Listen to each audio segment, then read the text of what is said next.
Hello दोस्तों, नमस्कार, जय हिंद, वंदे मातरम। कैसे हैं आप सभी दोस्तों। पुलिस का पेपर अभी जिनका नहीं हुआ है उन सब के लिए हमने एमपीजी के जीएस और साइंस से रिलेटेड टोटल 100 एमसीक्यू लाया है और मोस्ट इम्पोर्टेंट क्वेश्चन है। और ऐसे क्वेश्चन है कि क्वेश्चन के अंदर ही क्वेश्चन, मतलब एक क्वेश्चन अगर आप यहाँ पे कंप्लीट करते हैं तो आपके 2 से 3 क्वेश्चन कंप्लीट होंगे। तो चलिए देरी ना करते हुए हम शुरू करते हैं। बहुत ही बढ़िया प्रश्न है, जितने भी प्रश्न हैं तो परीक्षा में आने वाले प्रश्न हैं, है ना। तो देरी ना करते हुए शुरू करते हैं और कंप्लीट वीडियो देखिएगा।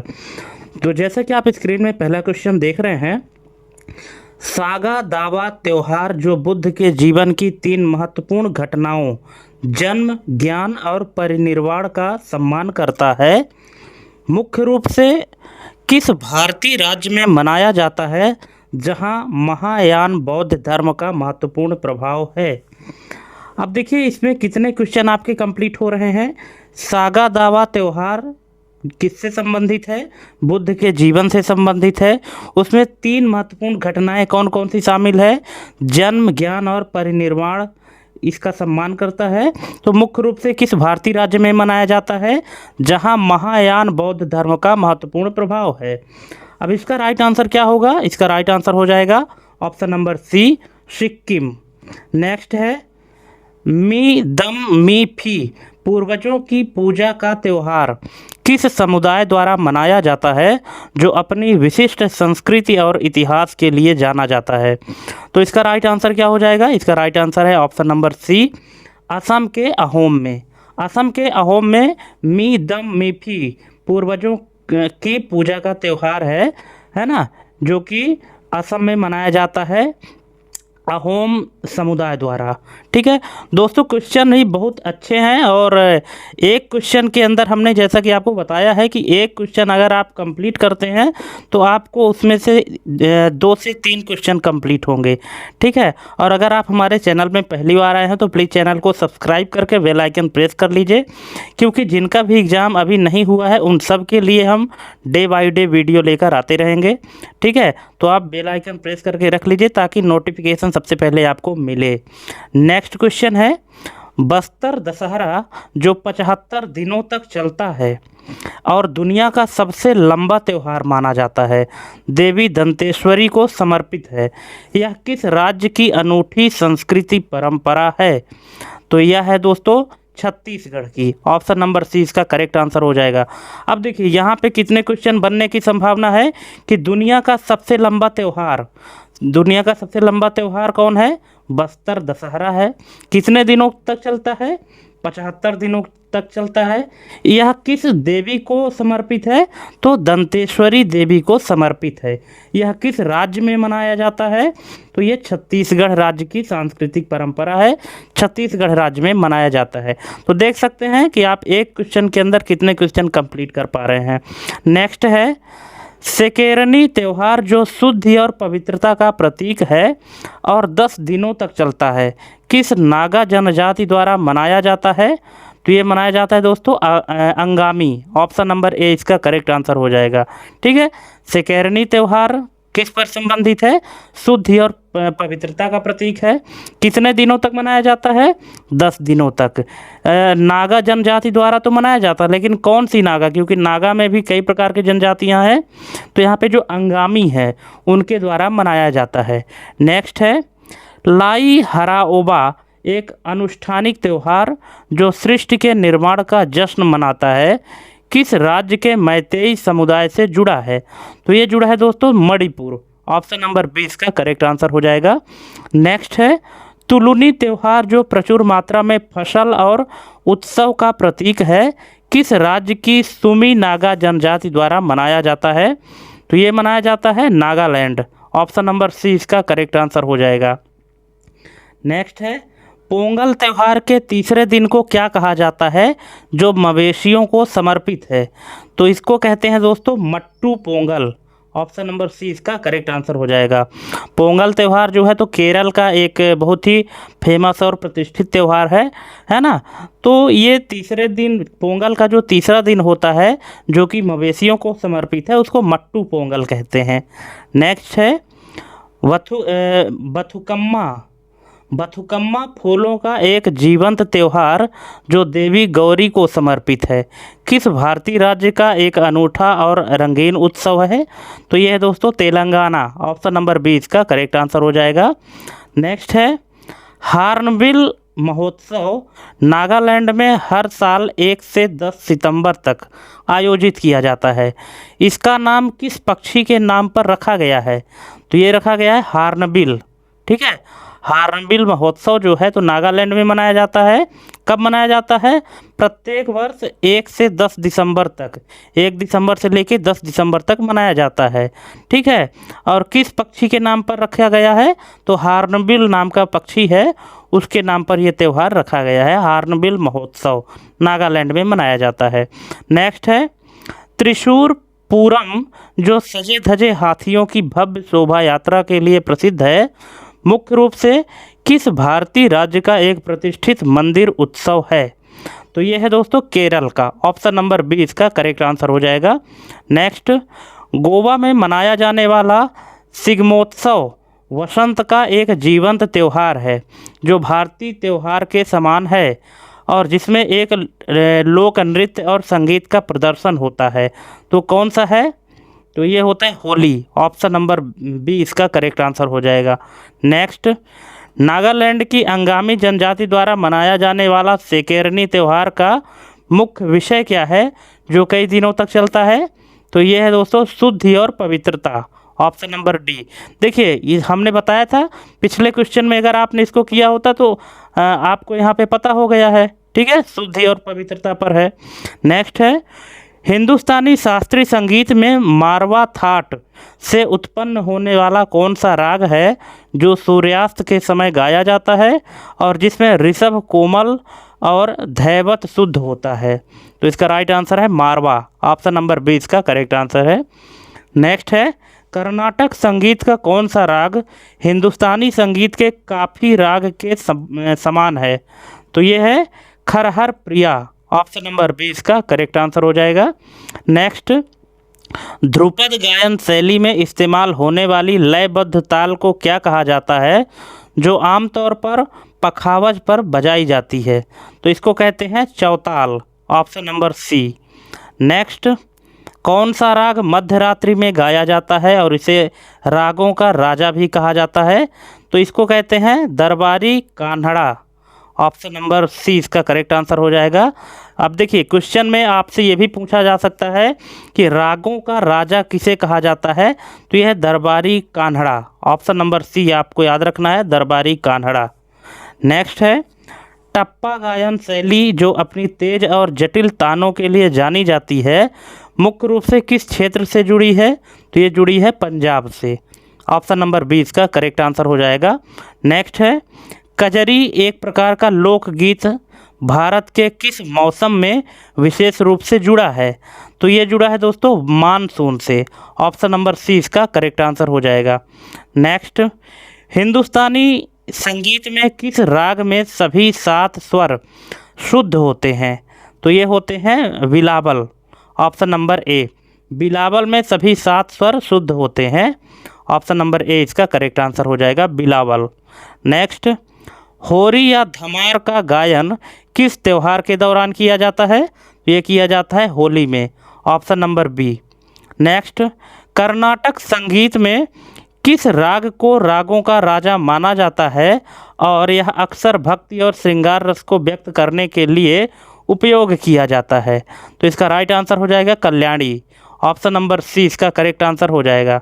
ठीक है, कर्नाटक संगीत में किस राग को रागों का राजा माना जाता है? तो यहाँ पे ध्यान रखना है आपको, कर्नाटक संगीत के बारे में पूछा है, तो इसका राइट आंसर हो जाएगा कल्याणी।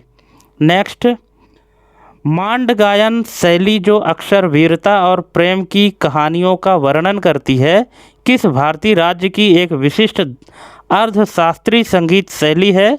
तो यह है दोस्तों राजस्थान की। ऑप्शन नंबर सी इसका करेक्ट आंसर है। नेक्स्ट देर रात में गाया जाने वाला वह कौन सा हिंदुस्तानी राग है जिसमें केवल गंधार ग और निषाद नी कोमल लगते हैं? तो इसका राइट आंसर है बागेश्री। ऑप्शन नंबर सी इसका करेक्ट आंसर हो जाएगा। नेक्स्ट जायद की फसलें किन दो फसल मौसमों के बीच उगाई जाती हैं? तो ये उगाई जाती हैं रबी और खरीफ। ऑप्शन नंबर ए इसका करेक्ट आंसर हो जाएगा। नेक्स्ट है, भारत में केसर का उत्पादन व्यावसायिक रूप से किस एकमात्र क्षेत्र में होता है? तो इसका राइट आंसर है जम्मू और Kashmir. Option number C. Next, golden fibre के रूप में जानी जाने वाली फसल कौन सी है जिसे उच्च तापमान और आर्द्रता की आवश्यकता होती है? तो इसका राइट आंसर है जूट। जूट को गोल्डन फाइबर के रूप में भी जाना जाता है, ये आपको ध्यान रखना है दोस्तों, है ना। अगर इतना लंबा क्वेश्चन नहीं भी आता है, ये पूछ देता है कि गोल्डन फाइबर के रूप में किस फसल को जाना जाता है, तो आपको याद रखना है कि जूट को गोल्डन फाइबर फसल के रूप में भी जाना जाता है। नेक्स्ट है, निम्नलिखित में से कौन सी एक प्लांटेशन क्रॉप नहीं है? तो ये है बाजरा। बाजरा जो है तो प्लांटेशन क्रॉप यानी रोपड़ फसल नहीं है। नेक्स्ट है, भारत के किस कृषि जलवायु क्षेत्र में सबसे अधिक वर्षा होती है? तो ये होती है पश्चिमी घाट और तट। ऑप्शन नंबर ए इसका करेक्ट आंसर हो जाएगा। नेक्स्ट है, फ्लोरिकल्चर किससे संबंधित है? तो ये फ्लोरिकल्चर जो संबंधित है यह है फूलों की खेती से। फूलों की खेती को क्या कहा जाता है? फ्लोरिकल्चर। ठीक है, ये आपको ध्यान रखना है। नेक्स्ट है, अरेबिका और रोबस्टा किसकी किस्में हैं? तो ये है कॉफ़ी की। ऑप्शन नंबर बी इसका करेक्ट आंसर हो जाएगा। नेक्स्ट, ऑपरेशन ग्रीन्स का उद्देश्य किन फसलों के उत्पादन को स्थिर करना है? तो इसका राइट आंसर हो जाएगा टमाटर, प्याज और आलू। ऑप्शन नंबर ए इसका करेक्ट आंसर है। नेक्स्ट है, उत्तर पूर्वी भारत में प्रचलित स्थानांतरण कृषि को स्थानीय रूप से किस नाम से जाना जाता है? तो ये जाना जाता है झूम। ऑप्शन नंबर सी इसका करेक्ट आंसर हो जाएगा। नेक्स्ट, कौन सी मिट्टी जो अपनी स्व जुताई की विशेषता के लिए जानी जाती है कपास की खेती के लिए सर्वाधिक उपयुक्त है? तो इसका राइट आंसर हो जाएगा रेगुर या काली मिट्टी। ऑप्शन नंबर डी इसका करेक्ट आंसर हो जाएगा। नेक्स्ट, रेटूनिंग या पेड़ी लेना किस फसल में सबसे आम प्रथा है जिसमें पिछली फसल के ठूंठ से नई फसल उगाई जाती है? तो इसका राइट आंसर हो जाएगा गन्ना। Option number B. नेक्स्ट है, जब एक बेहतर संयुग्मजीव वंशक्रम का संकरण किसी अन्य वंशक्रम के साथ केवल एक विशिष्ट दोष को सुधारने के लिए किया जाता है तो इस विधि को क्या कहते हैं? तो इस विधि को कहते हैं प्रतीप संकरण, back crossing. Option number A.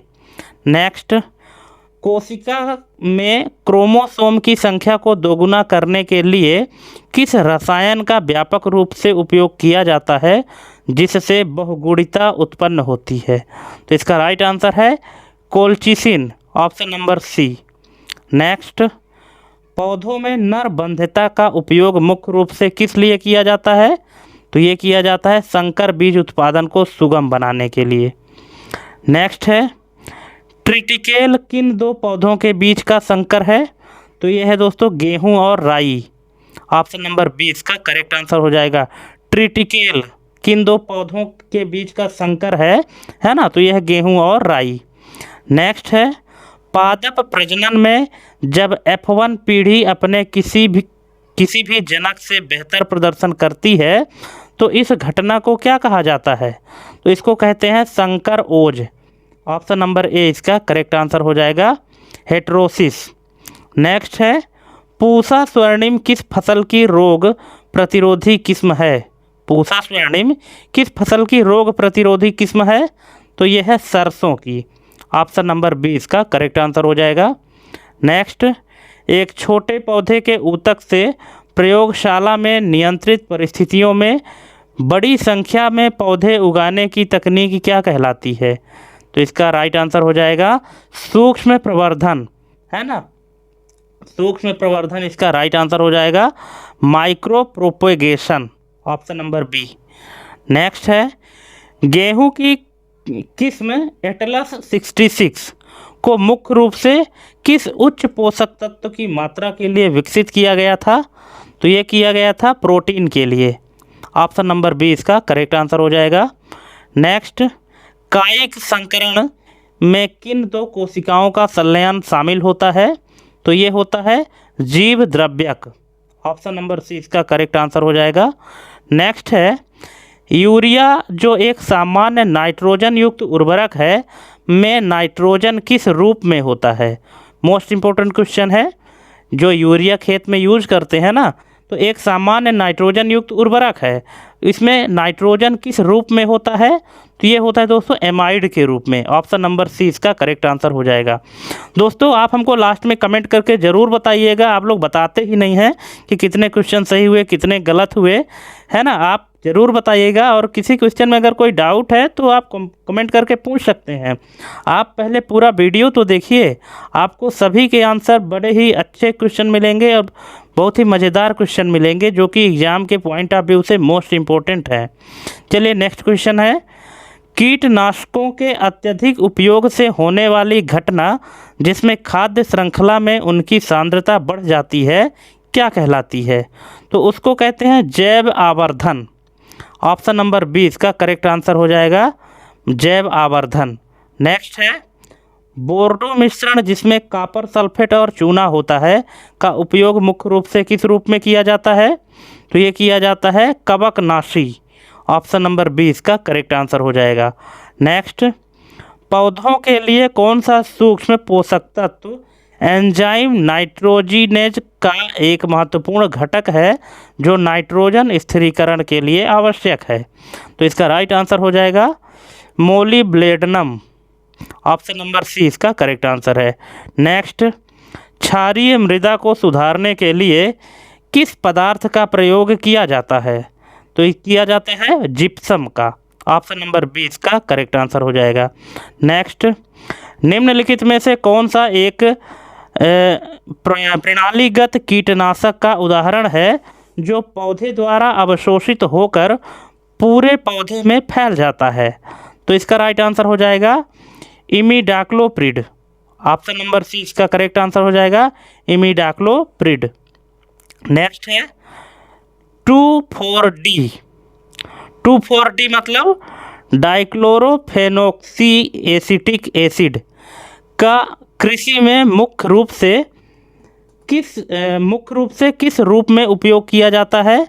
तो इसका उपयोग किया जाता है खरपतवार नाशी के रूप में। ऑप्शन नंबर सी।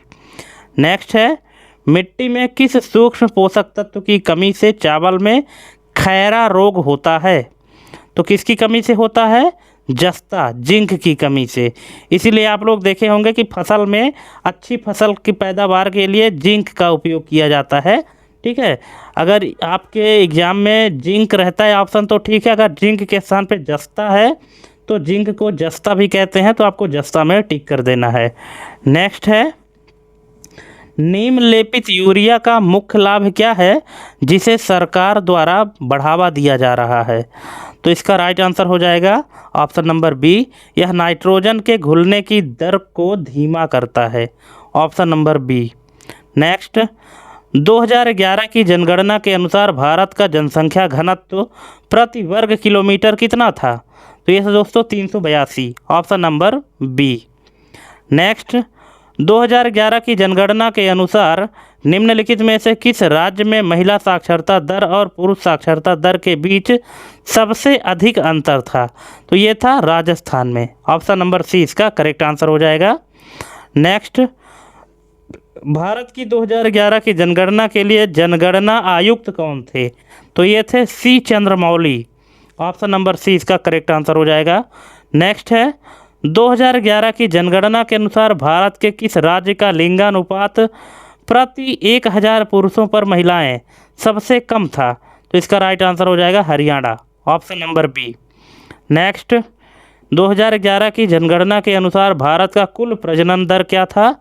तो ये था 2.4। ऑप्शन नंबर बी इसका करेक्ट आंसर हो जाएगा। नेक्स्ट, 2011 की जनगणना के अनुसार किस केंद्र शासित प्रदेश की साक्षरता दर सबसे अधिक है? तो यह दोस्तों Lakshadweep. Lakshadweep option number D इसका करेक्ट आंसर हो जाएगा। नेक्स्ट, 2001 से 2011 के दशक के दौरान भारत की दशकीय जनसंख्या वृद्धि की दर क्या थी? तो ये थी 17.72%। ऑप्शन नंबर बी इसका करेक्ट आंसर हो जाएगा। नेक्स्ट, 2011 की जनगणना के अनुसार किस राज्य ने एकमात्र नकारात्मक दशकीय जनसंख्या वृद्धि दर दर्ज की? तो इसका राइट आंसर हो जाएगा नागालैंड। ऑप्शन नंबर 20 का करेक्ट आंसर हो जाएगा। नेक्स्ट, 2011 की जनगणना के अनुसार भारत की कुल जनसंख्या का लगभग कितना प्रतिशत शहरी क्षेत्रों में रहता था? तो ये है 31% लोग शहरी क्षेत्रों में रहते थे 2011 की जनगणना के अनुसार।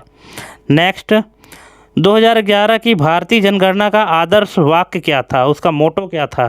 तो इसका मोटो था हमारी जनगणना हमारा भविष्य। ऑप्शन नंबर सी इसका करेक्ट आंसर हो जाएगा। नेक्स्ट, जब डायाफ्राम सिकुड़ता है तो वक्ष गुहा का आयतन कैसे बदलता है? तो कैसे बदलता है? बढ़ता है। Option number B. नेक्स्ट, रक्त में कार्बन डाइऑक्साइड का अधिकांश परिवहन किस रूप में होता है?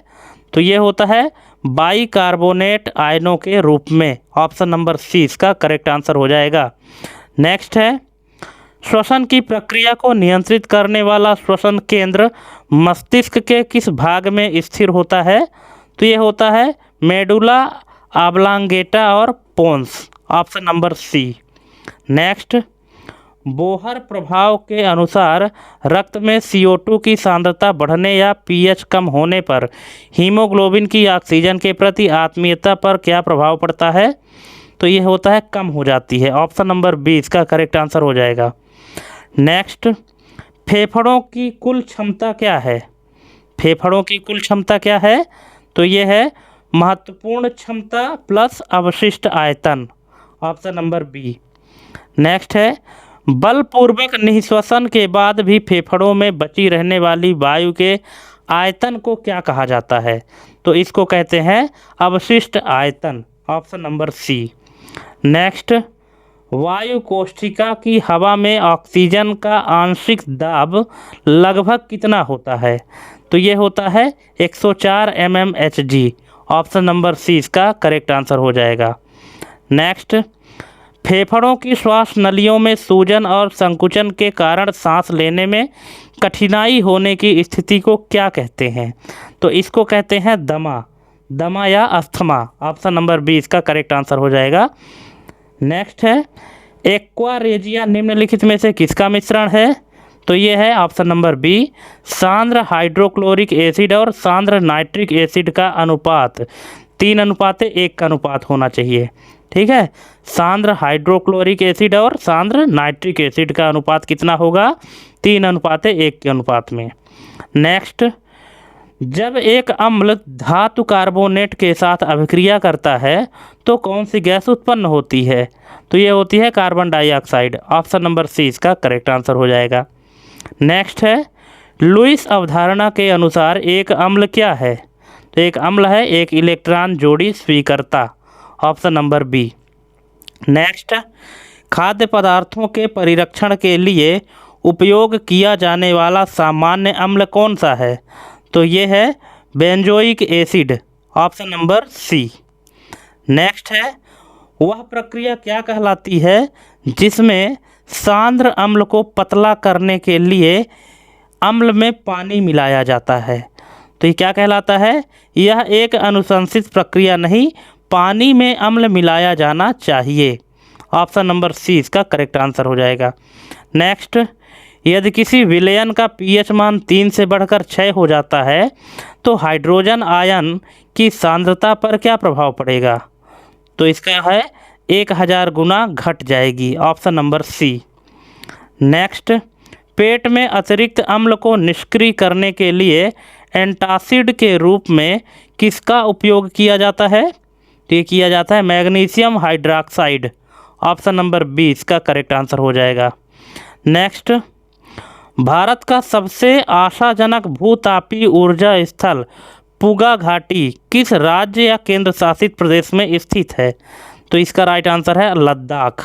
ऑप्शन नंबर सी इसका करेक्ट आंसर हो जाएगा। अब देखिए यहाँ पे एक इस क्वेश्चन के अंदर 2 क्वेश्चन और भी बन सकते हैं कि भारत का सबसे आशाजनक भूतापीय ऊर्जा स्थल, उसका नाम है पुगा घाटी, जो कि किस राज्य में है? लद्दाख में है। नेक्स्ट है, भूतापीय ऊर्जा का मूल स्रोत क्या है? तो इसका है पृथ्वी के कोर में रेडियोधर्मी क्षय। ऑप्शन नंबर बी इसका करेक्ट आंसर है। नेक्स्ट है, ड्राई स्ट्रीम भूतापी ऊर्जा संयंत्र में क्या होता है? तो ये होता है ऑप्शन नंबर बी, भाप सीधे भूमिगत स्रोतों से निकाली जाती है और टरबाइन चलाने के लिए उपयोग की जाती है। ऑप्शन नंबर बी इसका करेक्ट आंसर हो जाएगा। नेक्स्ट, निम्नलिखित में से कौन सा भूतापी ऊर्जा का एक पर्यावरणीय नुकसान हो सकता है? तो यह है भूमि धसाव। Option number B. Next, Bharat में भूतापी ऊर्जा के लिए नोडल एजेंसी कौन सी है? तो यह दोस्तों भारतीय भूवैज्ञानिक सर्वेक्षण GSI। ऑप्शन नंबर ए इसका करेक्ट आंसर हो जाएगा, भारतीय भूवैज्ञानिक सर्वेक्षण। नेक्स्ट, बाइनरी साइकिल भूतापी संयंत्र अन्य प्रकारों से किस प्रकार भिन्न है? तो यह है ऑप्शन नंबर बी, इसमें भूतापी तल सीधे टरबाइन के संपर्क में नहीं आता है। ऑप्शन नंबर बी इसका करेक्ट आंसर है। नेक्स्ट है, गर्म पानी के झरनों के लिए प्रसिद्ध मणिकर्ण भूतापी क्षेत्र भारत के किस राज्य में स्थित है? तो ये है हिमाचल प्रदेश में। Option number B. नेक्स्ट है, कठोर जल में साबुन की तुलना में अपमार्जक अधिक प्रभावी क्यों होते हैं? क्योंकि वे कैल्शियम और मैग्नीशियम आयनों के साथ अघुलनशील लवण नहीं बनाते हैं। ऑप्शन नंबर ए इसका करेक्ट आंसर हो जाएगा। नेक्स्ट, निम्नलिखित में से कौन सा एक धनायनिक अपमार्जक का उदाहरण है जिसका उपयोग अक्सर हेयर कंडीशनर में किया जाता है? तो इसका राइट आंसर है cetyl trimethyl ammonium bromide. Option number C इसका करेक्ट आंसर हो जाएगा, cetyl trimethyl ammonium bromide. Next है, गैर आयनी अपमार्जक जैसे कि बर्तन धोने वाले तरल कैसे बनते हैं? तो ये बनते हैं option number C, stearic acid और पॉली इथाइलिन ग्लाइकाल की अभिक्रिया से। Option number C. नेक्स्ट है, अपमार्जकों में बिल्डर्स का क्या कार्य है? तो बिल्डर्स का कार्य है पानी को नरम करना और सफाई क्षमता में सुधार करना। ऑप्शन नंबर बी इसका करेक्ट आंसर हो जाएगा। नेक्स्ट, जैव अनअपघटनीय अपमार्जकों से जुड़ी मुख्य पर्यावरणीय समस्या क्या है? तो यह है जल निकायों में लगातार झाग बनना और जलीय जीवन को नुकसान। Option number B. नेक्स्ट है, साबुन और अपमार्जकों की सफाई क्रिया गंदगी और तेल को फंसाने वाली गोलाकार संरचनाओं के निर्माण के कारण होती है। इन संरचनाओं को क्या कहते हैं? तो इनको कहते हैं micelles. Option number C. Next, ऋणायनिक अपमार्जकों में कौन सा क्रियात्मक समूह अभिलाक्षणिक होता है? तो ये होता है सल्फोनेट या सल्फेट समूह। Option number C. Next, FRBM। अब देखिए FRBM का यहाँ पे आपको एग्जाम में फुल फॉर्म भी पूछा जा सकता है कि FRBM का फुल फॉर्म क्या है। तो देख लीजिए, इसका फुल फॉर्म है fiscal responsibility and budget management. FRBM अधिनियम 2003 ये कब बना है? 2003 में बना है। इसका मूल उद्देश्य क्या था? इसका उद्देश्य था राजस्व घाटे को खत्म करना और राजकोषीय अनुशासन लाना। Option number B. नेक्स्ट है, FRBM अधिनियम के तहत कौन सी परिस्थिति सरकार को वार्षिक राजकोषीय लक्ष्यों से विचलित होने की अनुमति दे सकती है? तो ये दे सकती है राष्ट्रीय सुरक्षा या राष्ट्रीय आपदा। Option number B. नेक्स्ट है, 2018 में FRBM अधिनियम के लिए अधिनियम में किए गए संशोधनों ने किस नए राजकोषीय मानदंड पर ध्यान केंद्रित किया? तो ये किया है ऋण से GDP अनुपात। Option number B. Next, FRBM अधिनियम की सुरक्षा के लिए 2016 में गठित समिति के अध्यक्ष कौन थे? तो इसके अध्यक्ष जो थे उनका नाम है NK Singh. Option number C. Next question है, FRBM ढांचे के तहत संसद में प्रस्तुत किए जाने वाले दस्तावेजों में निम्नलिखित में से कौन सा शामिल नहीं है? तो ये है त्रैमासिक आर्थिक समीक्षा। ऑप्शन नंबर सी, ये शामिल नहीं है। नेक्स्ट है, FRBM अधिनियम के तहत सरकार को असाधारण परिस्थितियों में वार्षिक राजकोषीय लक्ष्यों से विचलित होने की अनुमति देने वाले खंड को क्या कहा जाता है? इसको कहते हैं बचाव खंड, escape clause. Option number D इसका करेक्ट आंसर हो जाएगा। नेक्स्ट है एन के सिंह समिति की सिफारिशों के बाद केंद्र सरकार के लिए ऋण जीडीपी अनुपात का लक्ष्य क्या निर्धारित किया गया था?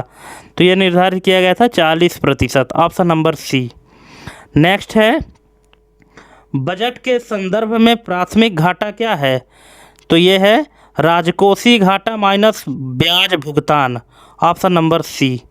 नेक्स्ट है FRBM कानून का एक मुख्य उद्देश्य राजकोषीय घाटे को नियंत्रित करके किस मुख्य आर्थिक स्थिति पर लगाम लगाना है? तो इसका राइट आंसर हो जाएगा दोस्तों ऑप्शन नंबर डी, मुद्रास्फीति। ठीक है, तो इस तरह से हमने आपको टोटल 100 MCQ बता दिए हैं और इन क्वेश्चन में मोस्ट इम्पोर्टेंट क्वेश्चन है, क्योंकि ऐसे क्वेश्चन थे जो कि एक क्वेश्चन को अगर आप कंप्लीट करते हैं तो उससे के अंतर्गत 2 से 3 क्वेश्चन आपके कंप्लीट होते हैं। ठीक है, मतलब क्वेश्चन के अंदर क्वेश्चन जनरेट हो रहे हैं। ठीक है, तो इस तरह से हमने आपको 100 MCQ बताए हैं। अगर इनमें कहीं भी आपको कोई डाउट है, कुछ भी अगर आपको पूछना है तो आप कमेंट करके पूछ सकते हैं। और थैंक्स फॉर वाचिंग हमारी एक कंप्लीट वीडियो देखने के लिए, और मिलते रहिए ऐसे ही अगले एग्ज़ाम डेट के लिए। हम प्रत्येक डेट के लिए अलग अलग वीडियो आपके लिए लेकर आते रहते हैं। तो आज के लिए बस इतना ही, मिलते हैं अपने अगले वीडियो में एक नई जानकारी के साथ। तब तक के लिए जय हिंद, वंदे मातरम।